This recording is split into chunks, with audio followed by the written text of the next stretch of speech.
Now, talking about waiting, it's nearly over for roller coaster enthusiasts. Alton Towers will open its new £18 million ride called the Smiler next Sunday.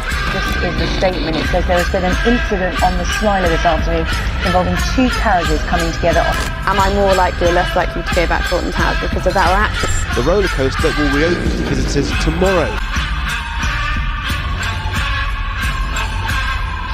The Smiler. The Smiler is Alton Towers' 7th instalment in the Secret Weapon program, making it codenamed Secret Weapon 7. It's a steel Gerstlauer Infinity Coaster, an Infinity Coaster with the track layout 1170. Despite the coaster opening in 2013, the plans were submitted to the local authorities by December of 2011. It's sure to say they were thinking about this coaster for quite some time. Permission was granted to the Smiler on March 15, 2012, and it was then when Alton Towers released the website which revealed the coaster to the public. At this point, people were still unsure of the name, but people began speculating of the name The Smiler around June 2012 due to trademarks that were filed by Merlin Entertainments, many believing this was the case, which turned out to be true. And on October 17, 2012, many facts were revealed about the coaster, including its maximum speed, but its name was still not revealed. Now, as with the Secret Weapon program, the majority of them have a world first element.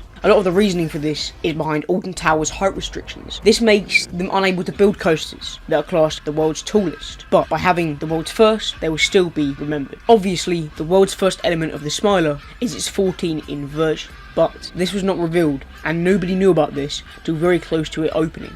This was because it only showed 8 inversions on the original plans, the others being hidden throughout the layout, so that people could not find the world's first element, creating suspense in the coaster enthusiast community.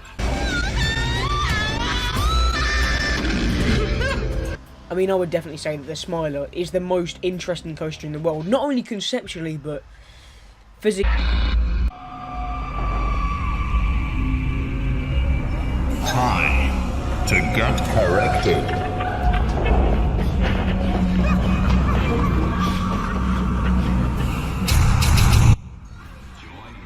The sadistic style of marketing that this coaster used perfectly matched the psychotic theme of this coaster, not only branding the Smiler's logo all over the park, but also British icons such as Big Ben and other cities, in order to spread the message clearly. Alongside that, they also disrupted livestock by painting the image onto sheep.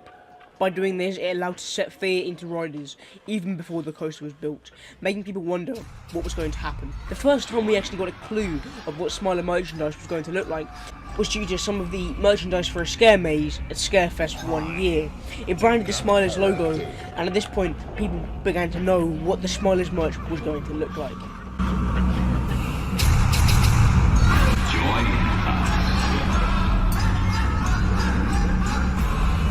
When the Smiler was first constructed, it was actually filling a blank space in Alton Towers land. Previously owned to the Black Hole, a roller coaster which closed after the 2005 season. Whilst it did close after the 2005 season, the park only began dismantling the Black Hole structure on the 12th of April 2012. This made way for the beast, the Smiler. Some say it's the best coaster in the UK, some say it's the worst coaster in the UK. Sections of track did actually arrive at the park in October of 2012 and then were moved onto the site of the construction in the 6th of December 2012. And in January 2013, the ride was confirmed to be called the Smiler. Some of the ride's elements were revealed on February 2013. Trains arriving in March 2013, by this point the hype of the coaster being immense. Then construction began. It was somewhat riddled with issues. For example, the massive amounts of snow caused it to be delayed by nearly 2 months. Incredible. From March to May, that was how long it was delayed. But when it finally opened, it was a beast. They'd spent all that time, now 1 month, constructing the 2 chain lift hill systems, with the second being a vertical lift. A 98.4 foot drop, the top speed of 52.8 miles per hour, 14 inversions with the duration of 2 minutes 45. The Gerstlauer Infinity Coaster 1170 was now fully constructed and was a beast. You belong to the Smiler. Now, obviously one of the main ways that Alton Towers and other theme parks announce their rides to the entire world rather than just us enthusiasts is through adverts that are put onto the TV. And the Smiler TV advert is one of the first times I vividly remember seeing something on an advert, a roller coaster in general, and thinking, oh my word, I am very excited for this. And whilst at that point I still was not a coaster enthusiast, rather a GP with a fair bit of intrigue into roller coasters due to Saw the Ride, I was still very, very excited. I believe, in my personal opinion, that if it wasn't for the Smiler TV advert being shown when I saw it, it wouldn't have pushed me over the edge of being an enthusiast. When I saw this advert be released, I thought, wow, and now I think even better of it because it perfectly displayed what the ride was about. A psychotic nature. The advert also featured many things that would mess with your eyes and optical illusions, which is somewhat what the ride is based around today. For example, in the Smiler theme tune, one of the words said is, "This is an optical procedure," something that is definitely represented in the TV advert itself. You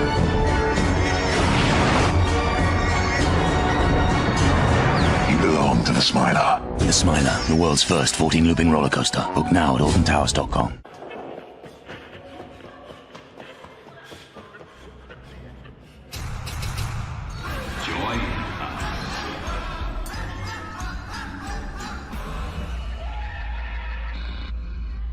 When you look at the bird's eye view, it's something your eyes never forget. It's beautiful in its own way. The twisted metal, the immense amount of track.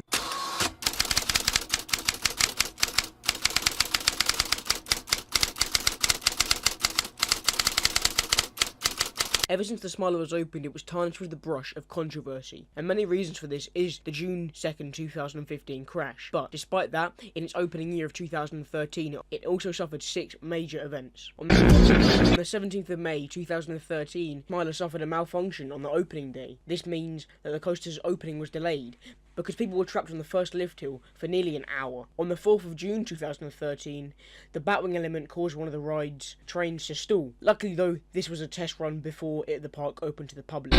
On the 10th of June 2013, the same Batwing element caused a train to stall, but weighted dummies were present on the train at this time, and it was revealed that this was due to a computer malfunction that triggered some trim brakes.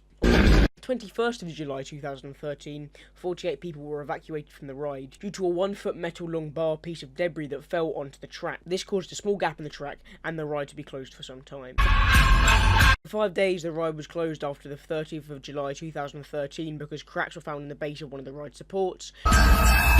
And on the 2nd of November 2013, 4 people were injured as guide wheels were detached and hit passengers. Then we get the devastating crash of 2015. One of the first things that caused the crash to happen was the extreme high winds on the day. Despite the Smiler being advised not to operate in winds over 34 miles an hour, operations continued for that day. One of the main reasons for this was probably the extreme crowds at Alton Towers on that day. Following that, a warning light appeared on the ride. This caused people to be evacuated from the ride's queue line and cars, and engineers to take a look at the ride. A multitude of things happened while people were evacuated from the ride, one of the main being a 5th train being added to the track. After this was done, engineers sent a test train round, but one of the trains did not make it up the incline. This caused another warning light to come on. Following that, engineers went to the ride to investigate, but those engineers had not been told about the 5th car that was added to the train. Then they sent one test car around, and that test car did not make it up the incline. This was later fixed, and following that, at around 1:40 PM, one more test train was sent around the track. This didn't complete one of the inversions. This is where the bit of 5 trains being on the track at once comes in handy. So, a final test car was sent round, and a second one, but the second one does not complete one of the loops. With the ride operators being unaware of this, the ride reopens to the public and people start pouring in and queuing up. The first car ascends the first lift hill, but is stopped because it notes the fact that the track is occupied ahead. Once that had happened, an engineer was sent over to fix the ride, but he was unaware of 5 cars being on the track at once. He identified the positions of 4 cars on the track, and then restarted the ride, unaware of what was to come. In some of the reports that were written about this incident, the engineer has said that he felt pressured to reopen the ride by the park, probably due to the extreme amounts of guests in the park. Following 4 cars being spotted on the track, the train was released from Lift Hill 1. Then, at 20 miles an hour, it collided with the car laying on the track, and was equivalent to a 90-mile-an-hour car crash. Whilst it only took 20 minutes for a response to happen to the crash, it took nearly 5 hours to release all the passengers from the seat.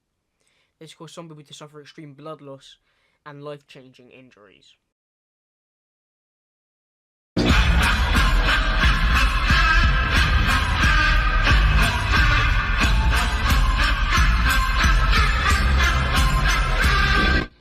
So I'd just like to say a big thank you to everybody who's either watched any of the live streams or watched any of the trailers that I put out for this. I know it's been a long wait, but this is definitely a video that I myself am very proud of. A huge thank you out there to No Limits Coaster Fan for kindly letting me use his off-ride footage of the Smiler, which you'll have seen throughout the video. And yeah, hopefully you did enjoy the video.